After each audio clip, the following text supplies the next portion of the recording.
Este podcast forma parte de Evox Originals. Disfruta de este avance.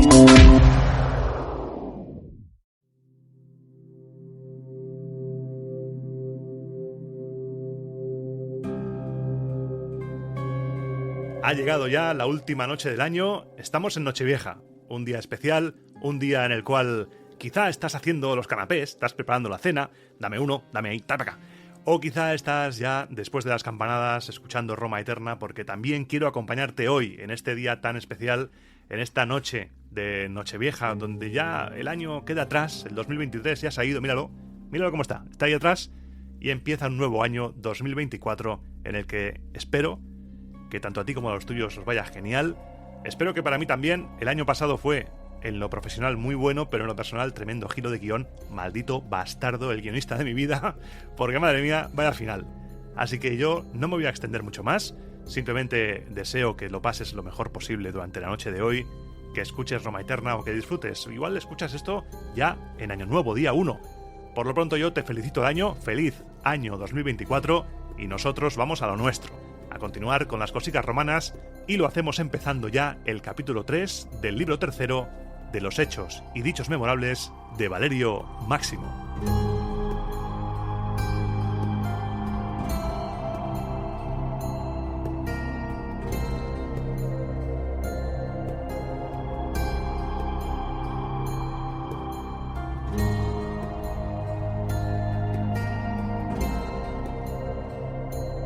Con las acciones egregias de los hombres, al igual que de las mujeres, la fortaleza se muestra a los ojos humanos y a la vez exhorta también a dejarse ver la paciencia. Ciertamente no asentada sobre raíces poco sólidas o arraigadas en espíritus poco generosos, sino más bien unida a ella por su semejanza de tal modo que podría parecer que incluso ha nacido de ella o con ella. ¿Qué hay, pues, más coincidente con los hechos que he referido antes que lo hecho por Mucio?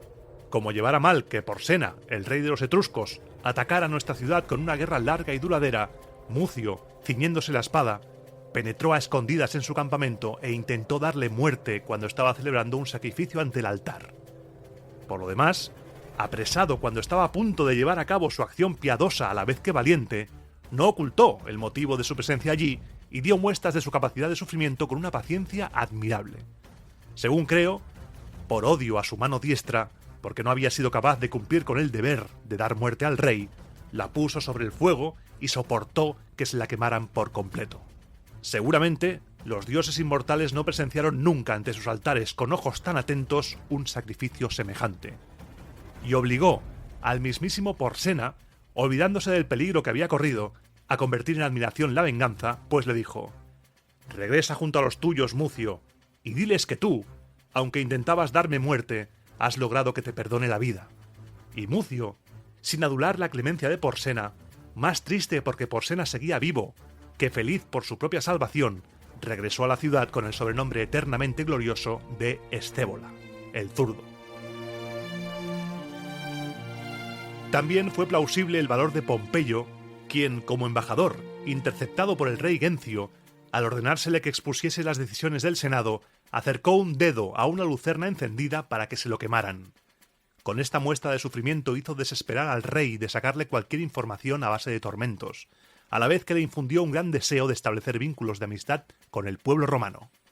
Pero, para no verme obligado a proseguir en la memoria detestable de nuestras guerras civiles, escrutando más ejemplos de esta naturaleza en casa, a los dos ya expuestos, que confieren una gloria sin par a dos de las más ilustres familias a la vez que no contienen ningún desdoro para el Estado, añadiré ejemplos extranjeros. Según una vieja costumbre de Macedonia, niños de muy nobles familias asistían al rey Alejandro cuando celebraba sacrificios. Uno de ellos, cogiendo un pebetero, se colocó delante del rey. Un carbón encendido cayó sobre su brazo y aunque se quemaba tanto que el olor de su cuerpo chamuscado llegaba hasta las narices de los que estaban a su alrededor, sofocó, sin embargo, en silencio, el dolor y mantuvo su brazo inmóvil para no interrumpir el sacrificio de Alejandro moviendo el pebetero o para no quebrantar el ritual religioso profiriendo un gemido. El rey entonces, viendo con deleite la capacidad de sufrimiento del niño, quiso precisamente por ello probar su perseverancia. Prolongó deliberadamente el sacrificio más tiempo del debido, pero ni siquiera esto le hizo desistir de su decisión. Si Darío hubiese podido poner sus ojos sobre un espectáculo tan maravilloso, habría podido saber que soldados de una raza así no podrían ser vencidos, al advertir de qué fuerza estaba dotada una niñez como esta. También es una vehemente y constante milicia del espíritu la filosofía, rica en obras literarias, maestra del saber de venerables cosas sagradas. Cuando ésta penetra en los corazones, dejando a un lado toda falta de honestidad y las lisonjas que de nada sirven, afianza todo con el baluarte de una sólida virtud y lo hace más fuerte que el miedo y el dolor. Voy a comenzar por Zenón de Elea. Este, al ser de suma prudencia en el análisis de las cosas, y siempre el más dispuesto a incitar a la fortaleza del ánimo de los jóvenes, con el ejemplo de su valor, dio público testimonio de sus preceptos. En efecto, habiendo salido de su patria, en la que podía disfrutar de una libertad sin preocupaciones, se dirigió a Agrigento, que por entonces era víctima de una miserable esclavitud. Confiaba tanto en su valía personal y en sus costumbres que tenía la esperanza de poder acabar con la crueldad de un tirano como Fálaris, de mente realmente loca. Cuando poco después se dio cuenta de que en el tirano podían más sus modales despóticos que los buenos consejos, infundió en los jóvenes más nobles de la ciudad el deseo de liberar a su patria de la tiranía. Al haber llegado a oídos del tirano noticias de todo esto, reunido el pueblo en el foro, comenzó a torturarlo con toda clase de tormentos, tratando de saber con ello a quienes había hecho partícipes de su determinación. Pero él no dio el nombre de ninguno, sino que al contrario, convirtió en sospechosos a todos los que estaban próximos al tirano y que eran los que más confianza le merecían. Y proclamando a gritos la apatía y cobardía de los agrigentinos, hizo que de repente, movidos por un impulso de la razón, se liaran a pedradas contra Fálaris. En consecuencia, la voz sin súplicas de un solo viejo puesto en el poto de tormento, sin gritos de dolor, sino más bien con una convincente exhortación, hizo cambiar los sentimientos y la suerte de toda una ciudad. Otro filósofo del mismo nombre, cuando era torturado por el tirano Nearco, que había decidido darle muerte para castigarle y para que revelara los nombres de los cómplices, triunfante sobre el dolor pero con ánimo de venganza, dijo que había algo que le convenía oír en secreto. Una vez libre del potro de tortura, cuando advirtió que era el momento oportuno para llevar a cabo su treta, de un mordisco le arrancó la oreja y no la soltó hasta que él se quedó sin vida y el tirano sin oreja.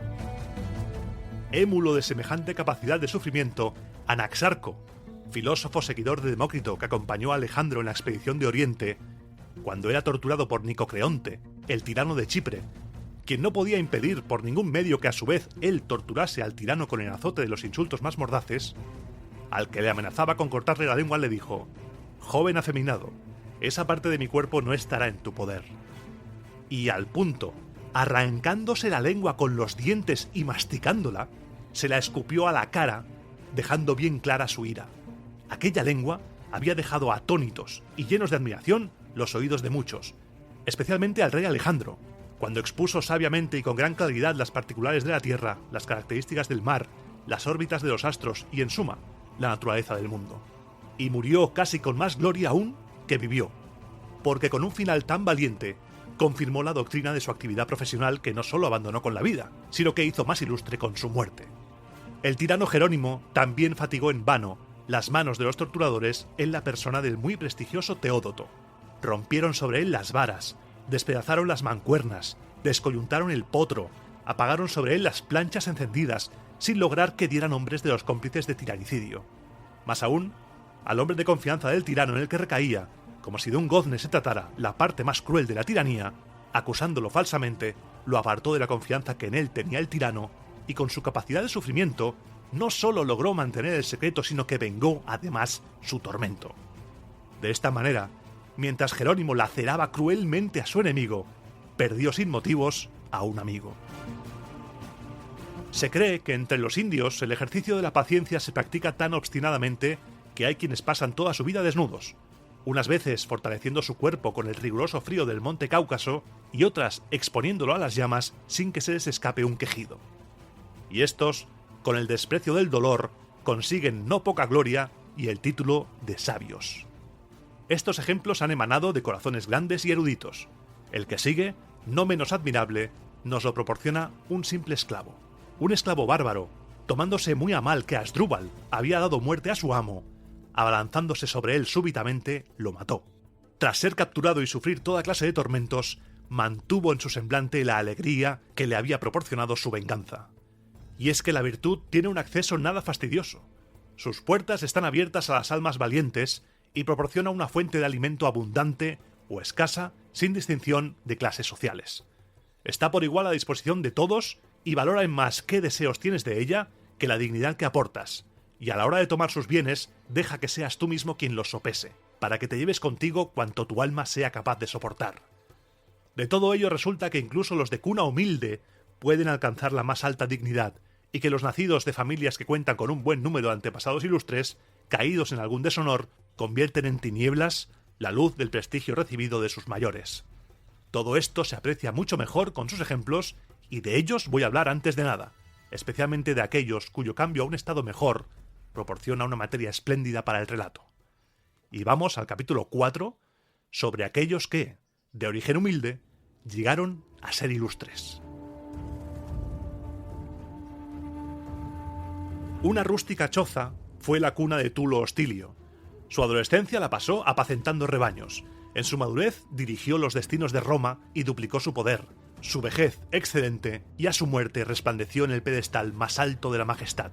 Pero Tulo Hostilio, aunque es un gran ejemplo de admirable ascenso en el poder, no es sin embargo más que un ejemplo doméstico. A Tarquinio fue la fortuna la que le llevó a nuestra ciudad, para poder ocupar el poder de Roma.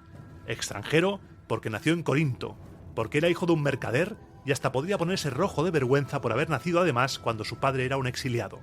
Sin embargo, a base de esfuerzo logró que su cambio de condición social fuera visto como algo digno de gloria y no de envidia. Efectivamente, amplió los límites del imperio, incrementó el culto a los dioses con nuevos colegios. ¿Te está gustando lo que escuchas? Este podcast forma parte de iVoox Originals y puedes escucharlo completo y gratis desde la aplicación de iVoox. Instálala desde tu store y suscríbete a él para no perderte ningún episodio.